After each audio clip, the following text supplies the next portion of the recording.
السلام علیکم، welcome back to the audio stories. کیسے ہیں آپ سب؟ امید کرتی ہوں خیر خیریت سے ہوں گے۔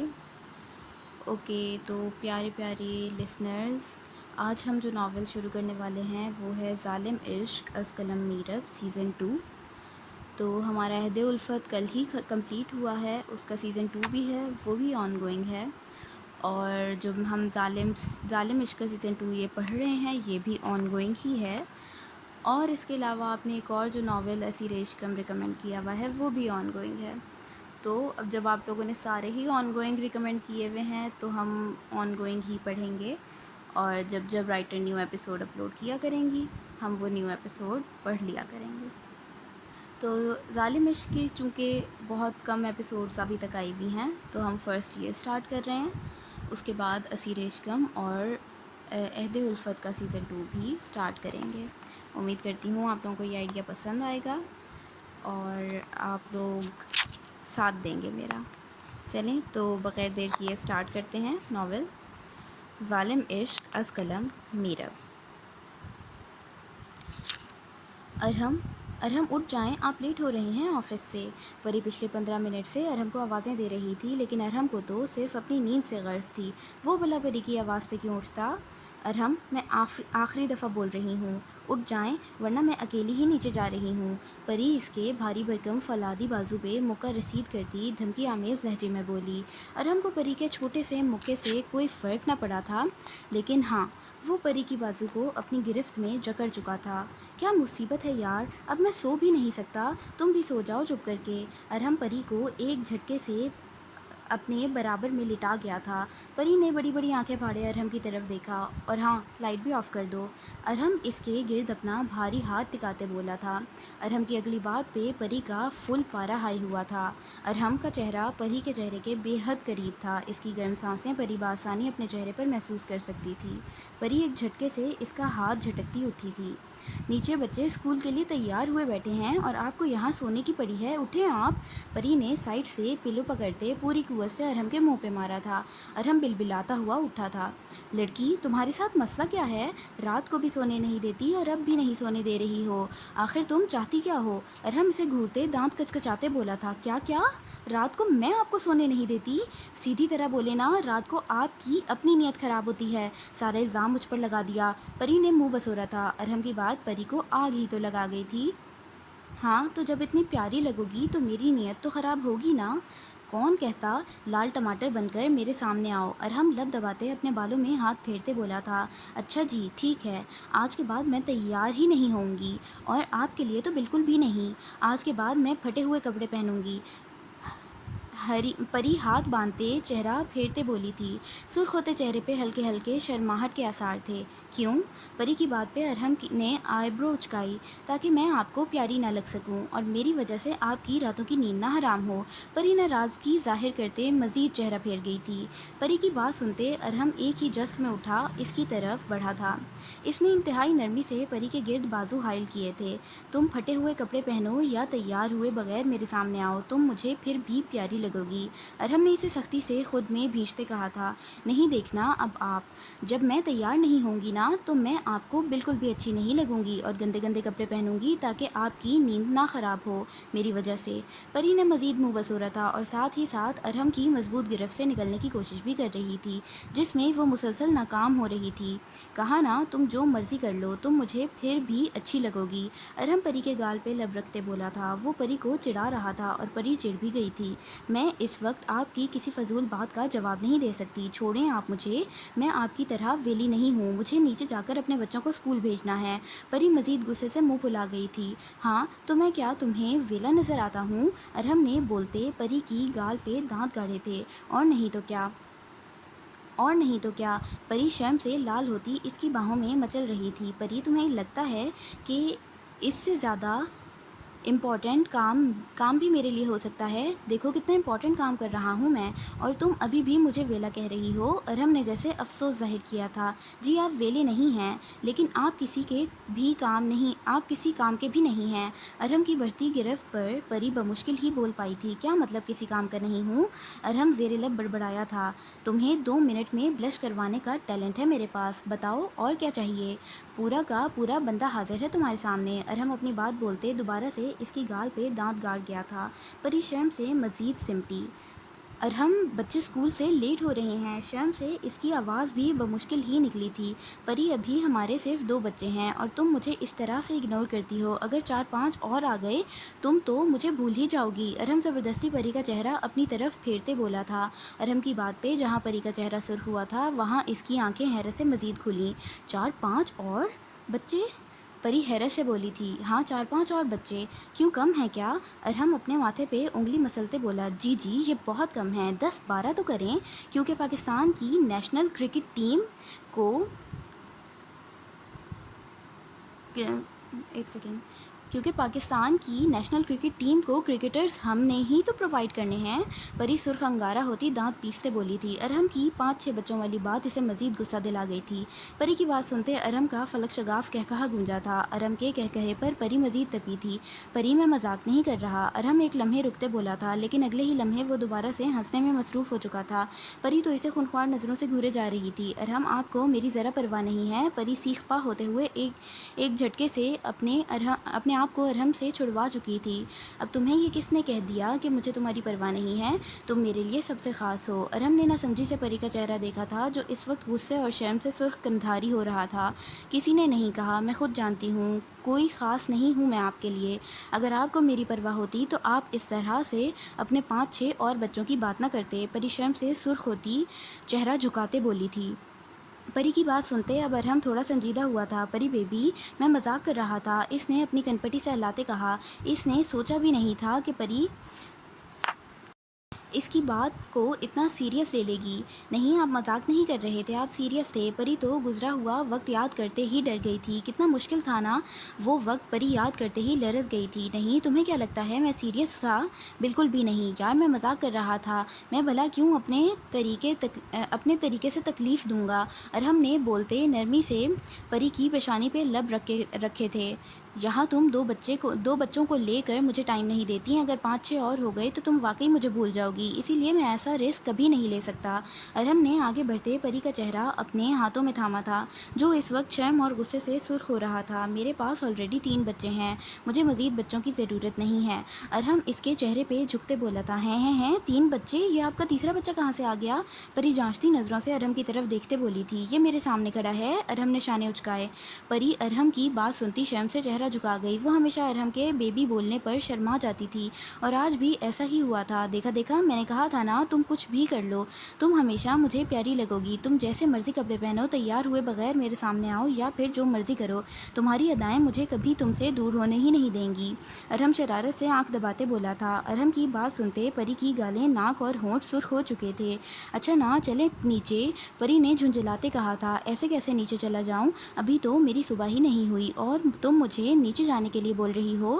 ارہم پری کے چہرے پر نظریں دوڑاتے معنی خیز انداز میں بولا تھا. ایسے کیسے صبح نہیں ہوئی؟ ٹائم دیکھیں 7 بج رہے ہیں. پری نے وال کلاک کی طرف اشارہ کیا تھا. ہاں وہ تو مجھے نظر آ رہا ہے، لیکن وہ کیا ہے نا، جب تک میں اپنے بیبی کو تھوڑا سا پیار نہ کر لوں نہ تو میری صبح نہیں ہوتی.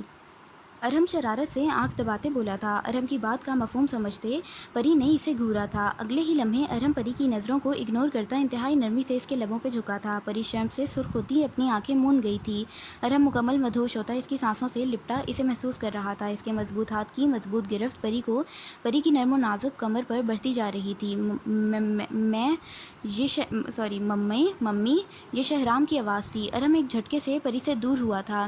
آ گیا کباب میں ہڈی. ارہم بڑبڑاتے ہوئے پری کو گھور رہا تھا. پری نے خود کو سنبھالتے بمشکل اپنی سانس بحال کی تھی. اتنے میں شہرام اندر داخل ہوا. ممی میرے خیال سے آپ اپنے ہسبینڈ کو اٹھانے آئی تھیں. 8 سالہ شہرام عورتوں کی طرح اپنی کمر پہ ہاتھ ٹکاتے بولا تھا۔ اس نے بات تو پری سے کی تھی، لیکن اس کی کنکھیاں ارحم کی طرف تھیں۔ کیا مجھے کیوں دیکھ رہے ہو؟ ارحم نے اسے اپنی طرف دیکھتا پا کر سوال کیا۔ دیکھ رہا ہوں، بچے ہم ہیں لیکن بچوں والی حرکتیں آپ کرتے ہیں، شوہرام بڑے ایٹیٹیوڈ سے بولا تھا۔ شوہرام کی بات پہ ارحم نے اسے گھورا تھا۔ پری تو پیٹ پہ ہاتھ رکھے ہنسنے میں مصروف تھی۔ اوئے چھوٹے پیکٹ، تم اسکول سے لیٹ نہیں ہو رہے؟ ارحم نے وال کلاک کی طرف نظر دوڑاتے کہا تھا۔ نہیں نہیں، میں بالکل بھی لیٹ نہیں ہو رہا میرے پیارے بابا جانی، آپ سو جائیں، شوہرام ریلیکس سے انداز میں بولا تھا۔ شوہرام کی بات کا مفہوم سمجھتے ارحم غصے میں جلدی سے واش روم کی طرف بڑھا تھا۔ شوہرام نے سیدھا طنز مارا تھا۔ وہ لوگ اسکول سے لیٹ ہو رہے تھے، لیکن ارحم کو تو اپنی نیند کی پڑی تھی۔ واش روم میں جاتے جاتے ارحم پلٹتے پری سے مخاطب ہوا تھا، جو اس وقت اپنے ہونہار بیٹے کو دیکھتے ہنسنے میں مصروف تھی، یا پھر یہ کہنا زیادہ بہتر ہوگا کہ پری ارحم کی حالت پہ ہنس رہی تھی۔ آخر اس کے اچھے خاصے رومانٹک موڈ کا بیڑا غرق جو کر دیا تھا اس کے بیٹے نے۔ کپڑے نکال دو میرے، ارحم کے لہجے میں بلا کی بدمزگی تھی۔ وہ رات کو پری سے بدلہ لینے کا ارادہ رکھتا تھا۔ جی میں نکالتی ہوں، پری اپنی ہنسی روکتی چہرے پہ سنجیدگی لائی تھی۔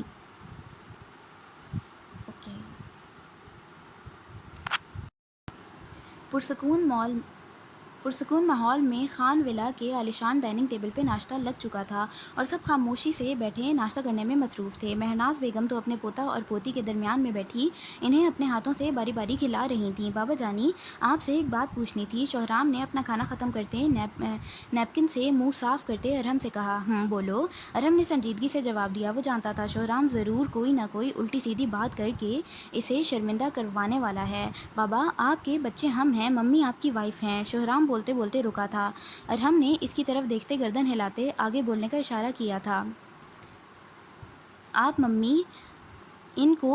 ممی کو بیبی کیوں بولتے ہیں؟ آپ ہمیں بیبی نہیں بولتے، جبکہ ممی آپ کی وائف ہیں اور ہم آپ کے بچے، شوہرام شکایت آمیز لہجے میں بولا تھا۔ ارحم نے بھی اپنے بابا کی طرف دیکھتے زور زور سے اسبات میں سر ہلاتے اپنے بھائی کی بات میں اس کا بھرپور ساتھ دیا تھا۔ شوہرام کی بات سنتے ارحم کو زبردست اچھو لگا تھا۔ ارحم نے کھانستے کنکھیوں سے مہرناز بیگم کی طرف دیکھا تھا، جو اسی کی طرف ہی متوجہ تھیں، شاید وہ بھی اس کے جواب کا انتظار کر رہی تھیں۔ پری تو شرم سے لال ٹماٹر ہوتی چہرہ جھکائے خود کو کھانے میں مصروف دکھا رہی تھی، جیسے اس نے کچھ سنا ہی نہ ہو۔ شوہرام اب تھوڑی کے نیچے ہاتھ ٹکائے اپنے بابا جان کے جواب کا انتظار کر رہا تھا۔ چلو ارحم اٹھو، چلو شوہرام تم بھی اٹھو، اسکول سے لیٹ ہو رہا ہے۔ ارحم جلدی سے اٹھتا ہاتھ صاف کرتے بولا تھا۔ وہ مزید ذلیل نہیں ہونا چاہتا تھا۔ ارے بابا جانی، میری بات کا جواب تو دے دیں۔ شوہرام ابھی بھی اپنی بات پہ قائم تھا۔ تم چلو، میں تمہیں راستے میں بتاتا ہوں۔ ارحم اسے گھورتا ہوا باہر کی طرف بڑھا تھا۔ دادو جان، ہمیں انصاف چاہیے، اپنے بیٹے سے ہمیں انصاف دلائیں، یہ غلط ہے۔ شوہرام خان ارحم کی پشت کو گھورتے بولا تھا۔ جہاں شوہرام کی بات پہ مہرناز بیگم اور پری کا قہقہا گونجا تھا، وہیں ارحم نے پلٹتے اسے خون خوار نظروں سے گھورا تھا۔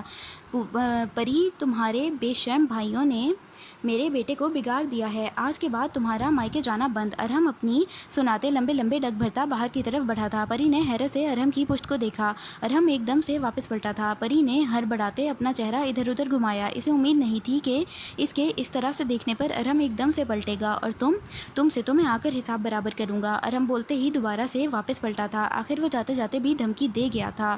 نہیں، وہ پری کا سانس سکھا کے گیا تھا۔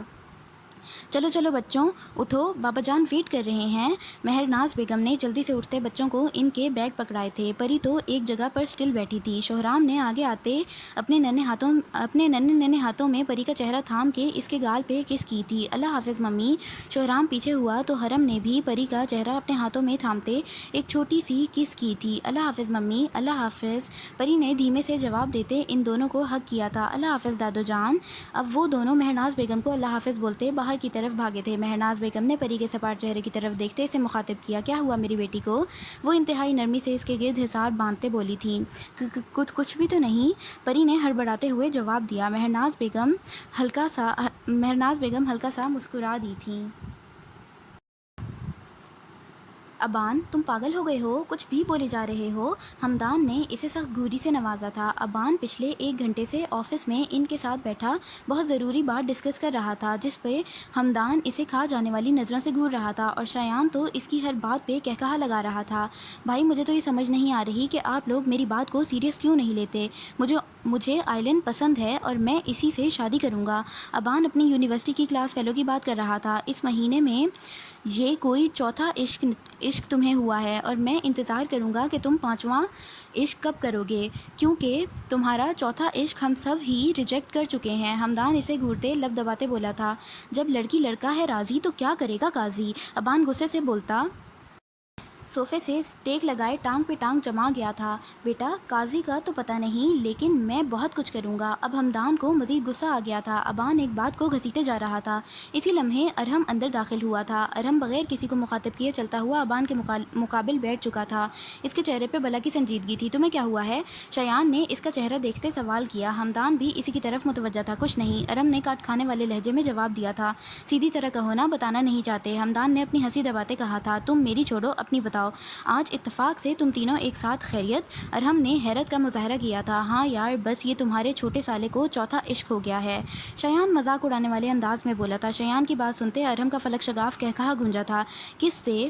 ارحم نے بمشکل اپنی ہنسی پہ قابو پاتے پوچھا تھا۔ ارحم بھائی، مجھے کم از کم آپ سے یہ امید نہیں تھی، مجھے لگا تھا آپ میرا ساتھ دیں گے، لیکن نہیں، آپ بھی ان سب جیسے ہیں، کسی کو میری پرواہ ہی نہیں ہے، ابان روحانسی ہوتے بولا تھا۔ ارحم نے اس کی طرف دیکھتے ایک نظر ہمدان اور شایان کو دیکھا جو ابان کو کھا جانے والی نظروں سے گھور رہے تھے۔ شرم کرو کمینوں، نظریں نیچی کرو اپنی، ارحم نے ان کو گھورتے کہا تھا۔ وہ ابان کے کندھے پہ ہاتھ رکھ چکا تھا۔ ابان میرے بھائی، تم ان سب کو اگنور کرو، میں تمہارے ساتھ ہوں، تم بس لڑکی پہ ہاتھ رکھو، لڑکی حاضر۔ ارحم بڑے ایٹیٹیوڈ سے بولتا، ایک نظر ہمدان اور شایان پہ ڈال گیا تھا جو خون خوار نظروں سے اسے گھور رہے تھے۔ جی ارحم بھائی، میں آپ کو اس کی تصویر دکھاتا ہوں۔ ابان نے بولتے اپنی جیب کی طرف ہاتھ بڑھاتے موبائل نکالا تھا۔ اس نے تصویر نکال کے ارحم کے آگے کی۔ ارحم نے جیسے ہی تصویر دیکھی اس کا چھت پار کہکہا گونجا تھا۔ ہمدان اور شایان نے پریشانی سے اس کی طرف دیکھا تھا۔ ابان نے سوالیہ نظروں سے ارحم کی طرف دیکھا تھا۔ اس نے شادی کرنی ہے تم سے؟ اس سے شادی کرنی ہے تم نے؟ ارحم بولتا ایک دفعہ پھر سے ہنسنے لگا تھا۔ ابان تو سٹل بیٹھا اس کا چہرہ تک رہا تھا جو ہنسنے کی وجہ سے سرخ ہو چکا تھا۔ ارحم نے ابان کے ہاتھ سے موبائل لیتے ہمدان کی طرف بڑھایا۔ ہمدان نے جیسے ہی تصویر دیکھی وہ بھی کہکہا لگاتے ہنسا تھا، اوئے تو اس سے شادی کرے گا؟ سکی سڑی؟ ہمدان بولتے اب بھرپور ارحم کا ہنسنے میں ساتھ دے رہا تھا۔ شایان بھی اڑتا ہمدان کی طرف بڑھا۔ اس نے ہمدان سے موبائل لے کے جیسے ہی تصویر دیکھی اس سے اپنی ہنسی کنٹرول کرنا مشکل ہو گئی تھی۔ اس نے موبائل ابان کے آگے کر کے جیسے اس لڑکی کو ابان کے ساتھ میچ کرنے کی کوشش کی تھی۔ یہ چھپکلی کسی بھی اینگل سے تمہارے ساتھ نہیں ملتی، شایان افسوس سے بھرپور لہجے میں بولا تھا۔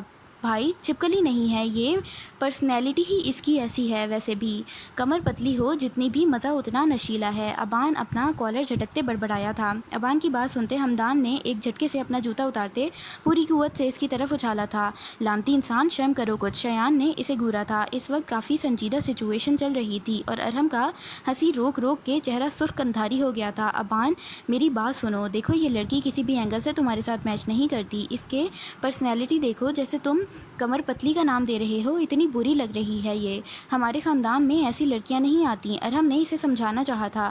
جی نہیں، آئلن بہت اچھی ہے، مجھ سے شادی کرنے کے بعد میں اسے جیسا کہوں گا وہ ویسا کرے گی۔ ابان نے بھرپور آئلن کی سائڈ لیتے اس کی تعریف کی تھی۔ کیا نام ہے اس کا؟